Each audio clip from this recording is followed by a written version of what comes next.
Welcome back to my channel Suhan TV. ఈ వీడియోలో వచ్చేసి మనం తెలంగాణ డిఎస్సికి సంబంధించి లేటెస్ట్ అప్డేట్ చూద్దామండి. ఈరోజు ఉన్నటువంటి వార్తాపత్రికలో వచ్చినటువంటి లేటెస్ట్ అప్డేట్ వచ్చేసి మెగా డిఎస్సి వారంలో నోటిఫికేషన్ 11,000కు పైగా పోస్టులతో విద్యాశాఖ ప్రతిపాదనలు, ఆర్థిక శాఖకు నివేదన, అనుమతికి ఎదురుచూపులు, లక్షలాది మంది అభ్యర్థుల పడిగాపులు. దీనికి సంబంధించి పూర్తి వివరణ మనం ఒకసారి చూస్తే, రాష్ట్రంలో ఉద్యోగాల భర్తీకి రేవంత్ సర్కార్ ముమ్మర కసరత్తు చేస్తోంది.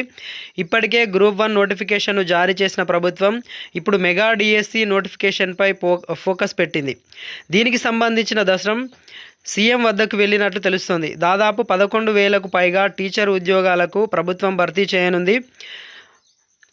ఈ మేరకు ప్రభుత్వానికి పాఠశాల విద్యాశాఖ ఇప్పటికే ప్రతిపాదనలు పంపించింది.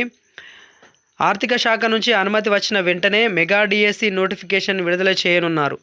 1-2 రోజుల్లో ఆర్థిక శాఖ గ్రీన్ సిగ్నల్ ఇవ్వనున్నట్టు తెలుస్తుంది. వీలైనంత త్వరగా నోటిఫికేషన్ జారీ చేసేందుకు అధికారులు కసరత్తు చేస్తున్నారు. తెలంగాణలో అధికారంలోకి వచ్చిన కాంగ్రెస్ ప్రభుత్వం నిరుద్యోగుల విషయంలో ప్రత్యేక దృష్టి సారించింది. గత 10 ఏళ్లుగా బీఆర్ఎస్ పార్టీ నిరుద్యోగుల విషయంలో నిర్లక్ష్యం చేసిందనే ఆరోపణలు ఉన్నాయి. ఈ క్రమంలో ఎన్నికల ప్రచారంలో కాంగ్రెస్ పార్టీ తాము రాష్ట్రంలో అధికారంలోకి వస్తే నిరుద్యోగులకు న్యాయం చేస్తామని హామీ ఇచ్చింది. ఈ క్రమంలోనే గ్రూప్ 1 పాత నోటిఫికేషన్ను రద్దు చేస్తూ మరో 60 అదనపు పోస్టులు కలుపుతూ 563 పోస్టులకు కొత్త నోటిఫికేషన్ను ఈ నెల 19న విడుదల చేసింది. ఇప్పుడు మెగా డిఎస్సి పైన రేవంత్ సర్కార్ ఫోకస్ పెట్టింది. గతంలో విడుదల చేసినటువంటి 5,089 పోస్టుల భర్తీ నోటిఫికేషన్కు అనుబంధంగా లేదా గ్రూప్ 1 తరహాలోనే పాత నోటిఫికేషన్ను రద్దు చేసి కొత్త నోటిఫికేషన్ను జారీ చేసే అంశాన్ని పరిశీలిస్తుంది. ప్రభుత్వం నుంచి గ్రీన్ సిగ్నల్ వచ్చిన వెంటనే మెగా డిఎస్సి నోటిఫికేషన్ వెలువడనుంది. మెగా డిఎస్సి నోటిఫికేషన్ కోసం లక్షలాది మంది అభ్యర్థులు ఎదురు చూస్తున్నారు.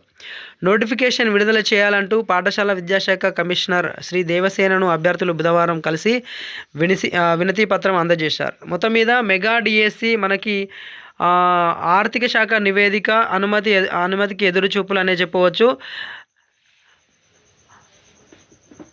దాదాపుగా గ్రూప్ 1 తరహాలోనే నోటిఫికేషన్ని రద్దు చేసి రీనోటిఫికేషన్ అనేది ఇవ్వడం జరుగుతుందా లేదా అనుబంధ నోటిఫికేషన్ అనేది ఇస్తారా అనే దాని మీద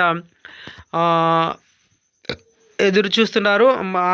ఆర్థిక శాఖ నుంచి మరియు సీఎం నుంచి గ్రీన్ సిగ్నల్ రాగానే వీలైనంత త్వరగా నోటిఫికేషన్ జారీ చేసేటట్టు అవకాశం ఉందన్నట్టుగా మనకి ఈ వార్త ద్వారా తెలుస్తుంది. రైట్ అండి, ఇది ఫ్రెండ్స్ ఈ వీడియో మెగా డిఎస్సికి సంబంధించి, తెలంగాణ డిఎస్సికి సంబంధించినటువంటి లేటెస్ట్ అప్డేట్. ఇది ఫ్రెండ్స్ ఈ video. Thank you friends, thank you very much. Please do subscribe Suhan TV. Thank you one and all.